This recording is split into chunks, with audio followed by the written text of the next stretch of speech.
Olá, bom, dando continuidade ao nosso curso, vamos dar um pouco de descanso para o Tyron e eu vou continuar aqui fazendo os vídeos, ok? Bem, eu sou o Rodrigo Araújo, eu sou licenciado e mestre em História pela Universidade Federal do Paraná e atualmente eu estou fazendo meu doutorado na Universidade Autônoma Metropolitana, no México. Já tenho alguns anos vivendo aqui, então se eu falar alguma coisa que soe meio espanhol, meio estranho para vocês, eu peço a compreensão de vocês, ok? Bem, para dar continuidade aí, para nós darmos esse segmento, eu vou apresentar uma perspectiva diferente da perspectiva que o Tyron nos apresentou, ok?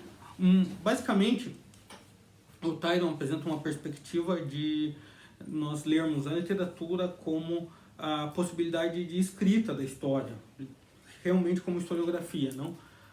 Eu apresento uma perspectiva diferente, assim, que dialoga com a perspectiva dele, mas realmente não é a mesma. Vocês já vão perceber isso a partir do momento que eu for explicando isso aí, ok? Bem, de maneira geral, eu tenho trabalhado com a historiografia e outras relações com o passado. Quando comento outras relações com o passado, eu estou comentando toda a diversidade de formas de nós nos relacionarmos com o passado, de nós construirmos uma identidade histórica, de nós reconstruirmos o passado, por exemplo, não? E, basicamente, existem infinitas formas de nos relacionarmos com o passado. Uma delas é a literatura, que é justamente o que tanto eu como o Tyron estamos trabalhando nesse momento. Mas existem outras que eu tenho trabalhado também desde a minha licenciatura. Por exemplo, nós podemos falar que o cinema é uma forma tanto de reconstrução do passado como de relação temporal, não? Nós construímos uma identidade histórica a partir do cinema, poderia ser a música também, que eu tenho trabalhado, o teatro. Então, existem várias outras formas de nos relacionar com o passado que não só a historiografia. A historiografia, dizendo num sentido mais estrito, seria essa reconstrução do passado, não? Essa disciplina ou ciência, se quer dizer assim, que reconstrói o passado, analisa o passado a partir de uma série de métodos e critérios acadêmicos, não?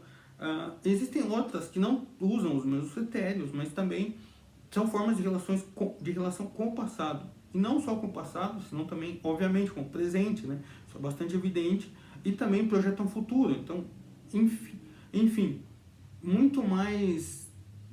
eu acho que muito mais interessante que essa coisa de reconstruir o passado, de narrar o passado, é essa ideia de relação temporal. Uma ideia que nós temos tanto uma reconstrução do passado, não é bem uma reconstrução, senão um discurso que construímos sobre o passado a partir do presente e projetando o futuro, não? Acho que essa questão de projeção de futuro é bastante importante nesse momento, não? Nós vivemos um momento agora no século XXI que parece uma crise generalizada de futuro,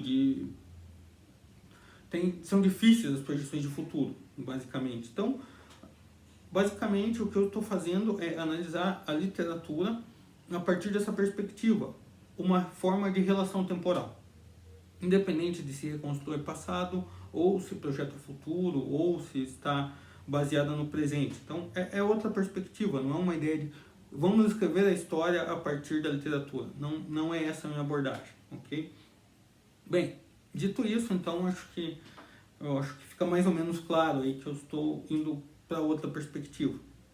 Mas são duas perspectivas válidas, tanto a ideia que o Tyron apresentou nos vídeos anteriores, como essa que eu vou apresentar agora, ok? Bom, basicamente, o que eu faço com a literatura, uma possibilidade de abordagem da literatura, é analisar as obras literárias inseridas na sociedade.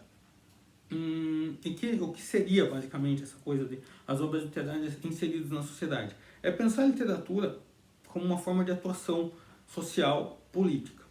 É por aí que é a minha abordagem, não? E como seria, então, essa forma de abordagem política e social da literatura? Eu interpreto que os escritores, eles obviamente, são agentes políticos, não? E esses agentes políticos, como todos, eu estou partindo de um conceito de política, tanto da Hannah Arendt como do Cornelius Castoriadis, que é a ideia de que a política, segundo a Hannah Arendt, não, a política se realiza a partir da pluralidade. A política só pode existir na pluralidade. Se nós pensamos que todos somos iguais, não funcionaria a política. Assim. Então, a ideia é que todos somos plurais, não podemos pensar em um sujeito geral, um sujeito de esquerda, um sujeito de direita, senão um sujeito plural.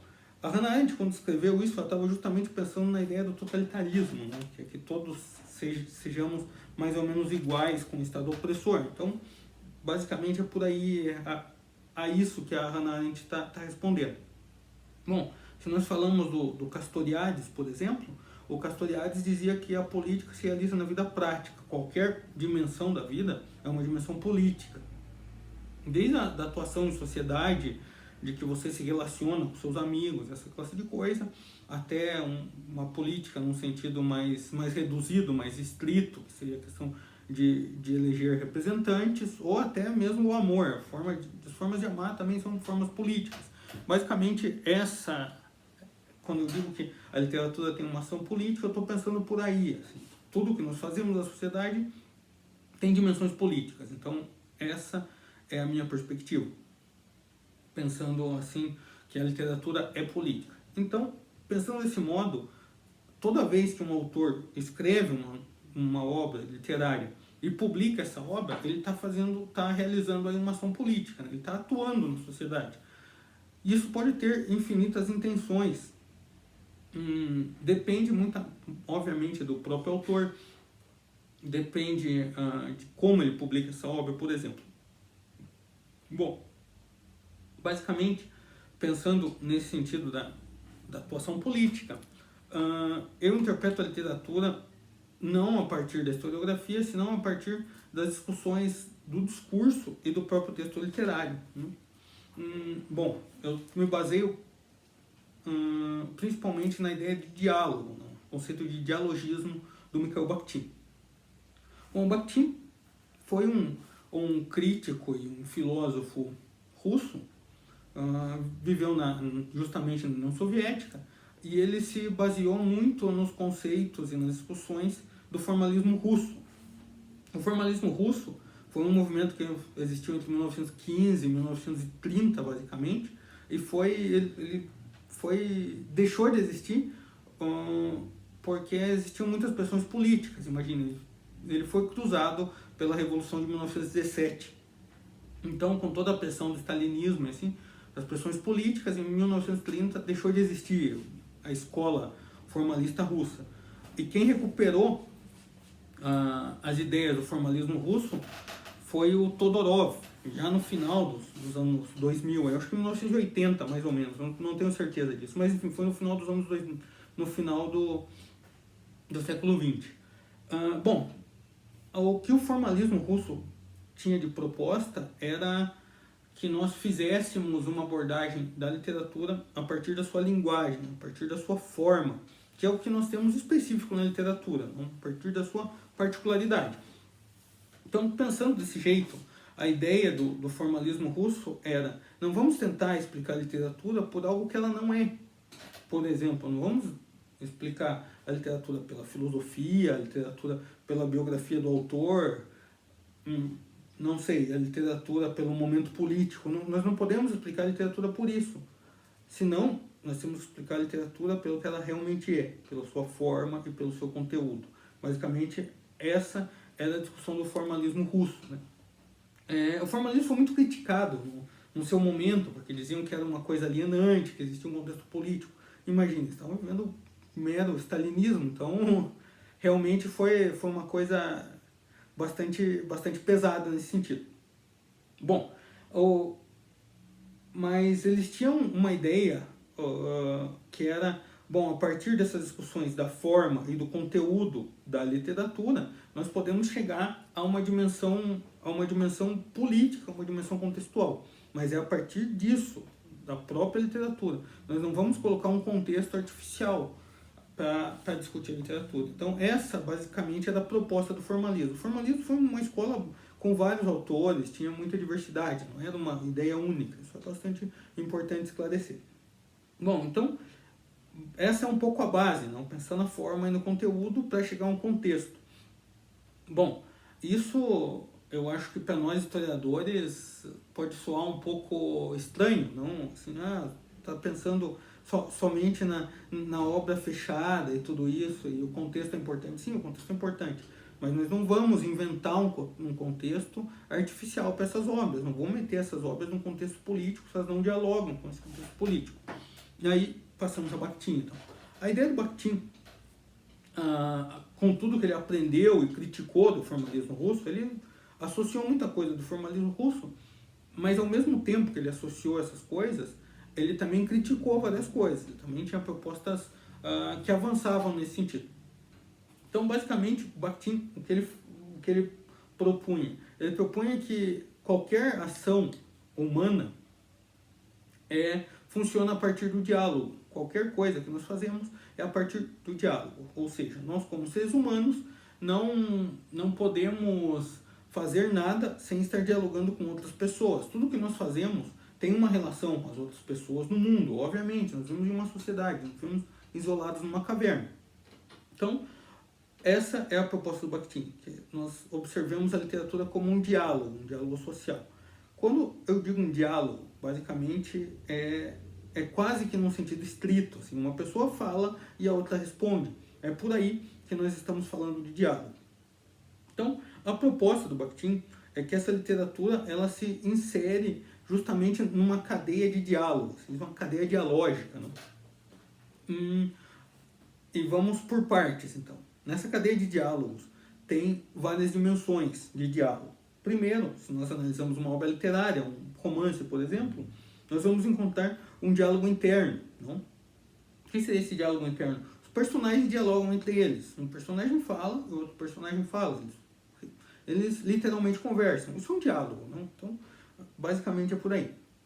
E esses personagens, ao mesmo tempo que eles têm um diálogo entre eles, eles têm um diálogo com o narrador e com o escritor.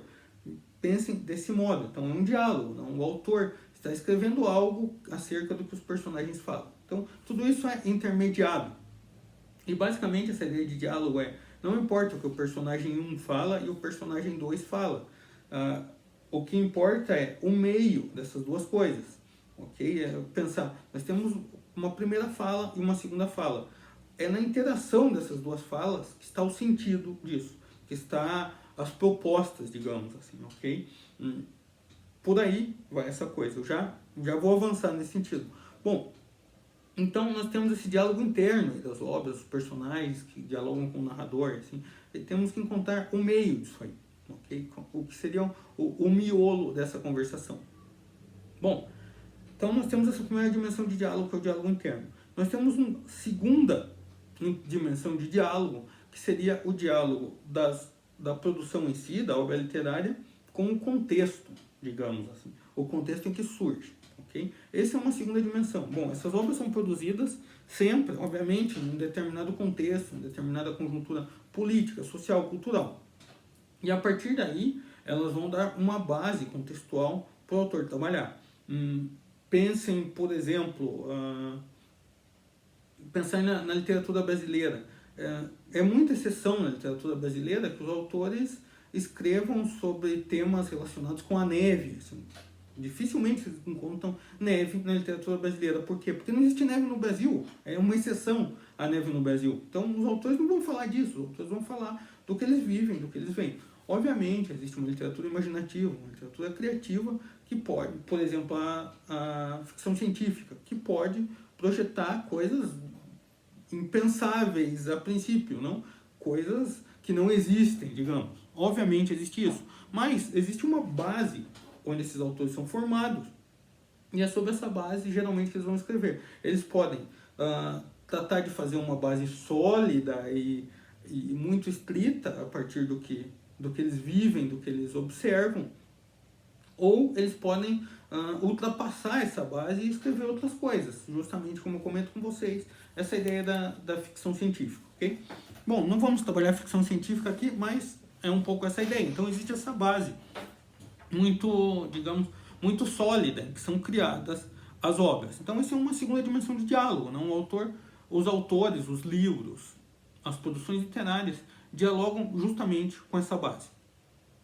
Mas não vai ser um diálogo assim tão simples, é um diálogo basicamente que nós vamos buscar a partir da ideia do formalismo russo, justamente nessa ideia de que as obras se formam por tanto um conteúdo como uma forma. Então, vamos buscar nessa forma e nesse conteúdo com que estão dialogando essas obras. Não vamos simplesmente dizer, não sei, pensar, por exemplo, uma obra como Os Irmãos Karamazov, do Dostoiévski, que é um clássico. Os Irmãos Karamazov foi escrito por Dostoiévski justamente num momento de modernização da Rússia. Ok, sim, é certo. Mas nós não podemos simplesmente jogar esse contexto da modernização da Rússia e explicar o Dostoiévski por isso. Nós temos que buscar o que o Dostoiévski tem de particular, qual é a sua forma de narração particular, quais são os temas que a sua obra está trabalhando em particular, justamente para nós entendermos do que o Dostoiévski está falando. Okay? Então, acho que fica como um exemplo aí, ou um exemplo, acho que é bastante evidente pensar, o conjunto da obra do Kafka. Não? O Kafka escreve puras obras absurdas, assim, todas as suas obras são um absurdo tremendo, justamente num contexto que é no contexto do nazismo, não? De como se cria o nazismo, de como o nazismo se desenvolve. Nós não podemos explicar a obra do Kafka simplesmente pelo nazismo, dizer, porque existiu o nazismo, o Kafka escreveu desse jeito. Não funciona assim, não fica tão simples. Mas se nós lemos o Kafka, nós vemos que existe uma sensação de desespero, uma sensação de falta de sentido aí, que dialoga muito bem, dialoga muito bem com esse contexto de produção dele, que viveu justamente o nazismo. Não? Então é por aí, ver qual é esse diálogo, não? Como o autor produz uma obra, e essa obra dialoga com esse momento. Mas é o autor que vai nos dizer, nós não vamos inventar isso. Basicamente essa é a ideia que eu estou resgatando do formalismo russo. Então, nós temos a segunda dimensão de diálogo, não? Já temos duas. O diálogo interno das obras, personagens, autor, narrador. A segunda dimensão de diálogo, o diálogo da obra em si com o contexto em que ela é produzida. E nós temos, ao final, uma terceira dimensão de diálogo, que é a questão das intenções e dos efeitos sociais que essa obra produz. Vamos lá. Basicamente, nós produzimos... os autores produzem, ou nós produzimos um texto também, e esse texto ele vai ter um impacto ou não na sociedade. Nós podemos pensar obras... por exemplo, o próprio Dostoiévski, eu comentei com vocês, ele foi exilado, foi para a Sibéria justamente pelas obras dele, porque as obras dele, e a atuação política dele, eram obras que ofendiam ao governo, que criticavam o governo. Então, esse é um impacto, digamos assim, é um efeito social, não? Um efeito que o Dostoiévski sentiu na própria pele, digamos assim. Muitos autores passaram por essa questão. A censura geralmente pega nesse caso. Não? E sempre tem intenções. Esse seria, digamos, essa terceira dimensão de diálogo. Já é a obra publicada, a obra é lida, o público recebe essa obra e vai fazer uma interpretação dessa obra. E a ideia é que essas obras podem ocasionar uma mudança social. Quando eu estou falando de mudança social, eu estou falando num sentido, digamos assim, essas obras não vão mudar o mundo. Não vão mudar o mundo. Seria muita inocência pensar que uma obra vai mudar o mundo, mas elas podem realmente ocasionar uma mudança. Pode que algumas pessoas comprem essas ideias, não aceitem essas ideias, e a partir disso se genere alguma mudança, algo novo. Isso é bastante evidente. Se nós pensamos, por exemplo, Madame Bovary, de Flaubert, é uma obra que também, o Flaubert também passou por interrogatório, também teve problemas com a polícia, justamente porque sua obra tinha essa questão muito polêmica, não, da Madame Bovary. Existem muitas obras aí, inclusive na literatura brasileira, muitas obras que passaram por essa questão da censura e tiveram um efeito, tiveram uma recepção e mudaram alguma coisa na sociedade. Quando eu digo que muda, obviamente nós não mudamos o mundo da água para o vinho, mas algum efeito nós causamos. Essa é a ideia de que eu digo da mudança social, esse efeito. E geralmente isso já está nas intenções dos autores. Nós podemos às vezes encontrar os autores dizendo, através de entrevistas, através de uma série de elementos aí, nós podemos encontrar os autores dizendo justamente essa intenção, o que eles querem fazer com as obras. Eles não estão simplesmente publicando por publicar. A literatura, eu acho que seria muita inocência se nós observamos a literatura simplesmente como uma narração, contar uma historinha, contar um conto. Não, a literatura é mais que isso. A literatura pode ser vista como algo muito mais que isso, não como o Tyron lê, por exemplo, a escritura da história. Como eu leio, é uma forma de ação social. Então, percebam que a literatura pode ser vista de uma maneira muito mais profunda.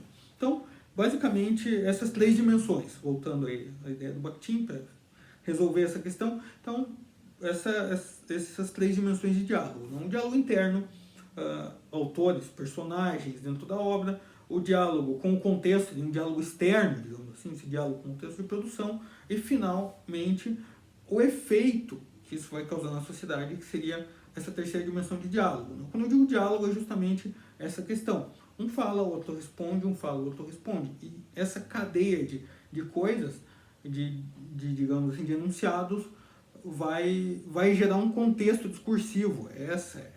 Eu acho que é uma ideia interessante que nós pensamos na literatura. Essa ideia de contexto discursivo, que tem diferentes personagens, diferentes atores sociais que estão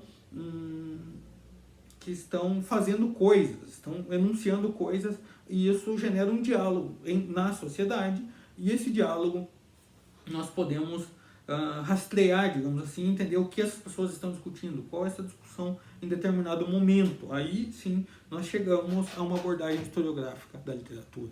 Okay?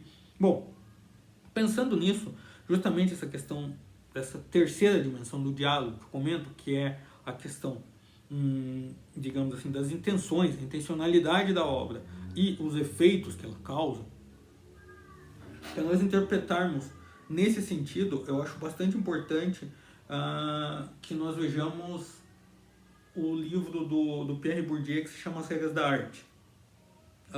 As Regras da Arte é um livraço, assim, acho que tem umas 400 páginas. E aí o Bourdieu tem uma proposta bastante interessante, que é nós vivemos, está em diálogo justamente com essa ideia do Bakhtin, nós vivemos uma sociedade dentro do que ele chama de campos, não? Campos que seriam áreas, meios de comunicação, meios de relação, meios de sociabilidade. Por exemplo, tem um meio de sociabilidade, não sei, dos médicos, dos professores, dos historiadores, não sei, dos cozinheiros, de qualquer forma de profissão e de atuação na sociedade. Então, pensando a partir dessa ideia de que existem essas esferas de comunicação, existe a dos escritores. E os escritores, então, eles vivem e atuam na sociedade de uma maneira particular. Não tem a sua maneira de atuar na sociedade. E dentro dessa maneira de atuar, eles têm os seus lugares na sociedade. Por exemplo, é muito diferente nós pensarmos um escritor muito conhecido e um escritor completamente desconhecido. Eles não atuam do mesmo modo. Se nós pensamos que um escritor que é filho de um escritor famoso, por exemplo, ele já tem o seu lugar conquistado na sociedade. Não, simplesmente por ser filho de um escritor famoso, ele simplesmente já tem acesso às editoras, já tem acesso a críticos, já tem contatos, e a partir disso ele pode difundir a sua obra. Um pouco é por aí que o Bourdieu trabalha na ideia de regras da arte. E quanto mais conhecido é um escritor, obviamente mais impacto ele vai ter na sociedade, não? Se nós pensamos um escritor, por exemplo, como um Machado de Assis, não? O Machado de Assis, se hoje encontra uma obra inédita dele, é um sucesso tremendo. Por quê? Porque ele é um Machado de Assis, ele é um escritor, talvez ele seja o escritor mais reconhecido do Brasil, eu acredito que sim. Então pensem, o efeito que tem uma obra do Machado de Assis, por quê? Porque ele passou por um processo de consagração até se tornar o grande Machado de Assis. Mas ele era um ser humano como todos nós. Então, basicamente, é por aí que o Bourdieu trabalha essa coisa. Então, pensar esse processo de consagração, como um autor se tornou esse autor tão conhecido, e uma vez que ele se torna esse autor tão conhecido, o que ele diz, os efeitos que a produção dele realiza na sociedade, são muito mais efetivos. Pensem assim, uma coisa muito simples. Se vocês, infelizmente aqui com essa questão do vídeo nós não podemos ter uma interação mais próxima, mas enfim, pensem vocês, seja quem você seja, se você escreve um livro ficcional, uma novela, por exemplo, um romance, você escreve um livro, pense na dificuldade que é publicar esse livro, as dificuldades que esse livro vai ter para chegar no público, por exemplo, e que chegue nos críticos, e que isso seja recebido pelos estudos acadêmicos, pelos estudos literários. É muito complicado chegar nesse ponto. Então você precisa ter, digamos, uma certa fama, precisa ter um reconhecimento, precisa ter uma difusão social bastante grande para chegar nesse ponto. Então eu acho que é um pouco por aí que eu estou querendo trabalhar com vocês, a ideia do Bourdieu. Então pensem, escritores tão conhecidos no Brasil. Bom, os dois escritores que eu vou falar justamente nos próximos vídeos, eles são já escritores reconhecidos, já passaram por esse processo de consagração, digamos. Um é o Bernardo Carvalho, que atualmente é um dos escritores mais conhecidos do Brasil, dos mais premiados do Brasil, e o outro é o André Santana. Não é um escritor premiado, mas também ele tem o seu lugar no meio literário bastante definido, assim, ok? Então, pensem nisso, pensem num escritor como Jorge Amado, por exemplo, um escritor também dos mais conhecidos no Brasil, é um desses escritores bastante importantes.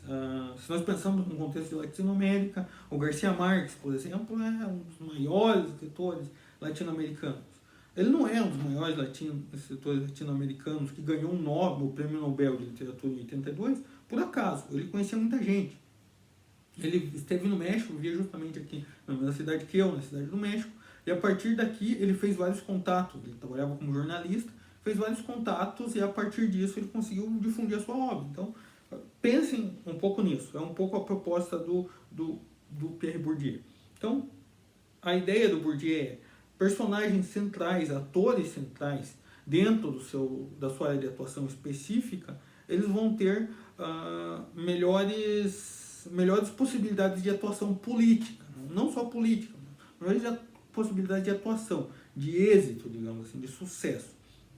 Se nós estamos falando de um escritor que é reconhecido, ele vai ter muito mais possibilidades de que sua obra seja vendida amplamente. Obviamente, é muito diferente vocês publicarem por uma editora pequena, desconhecida, que vocês mesmos têm que pagar pela publicação, se vocês publicam por uma editora como a Companhia das Letras, por exemplo.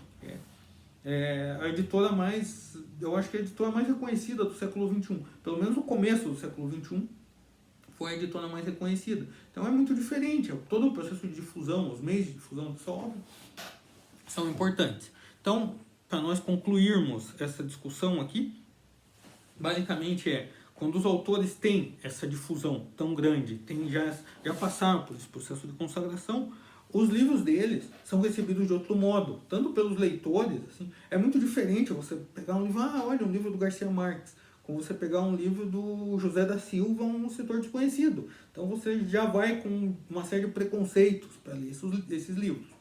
Então, quando esses escritores são bastante conhecidos já, eles já têm essa atuação na sociedade, já foram consagrados, então as ideias dos livros são muito mais aceitas socialmente.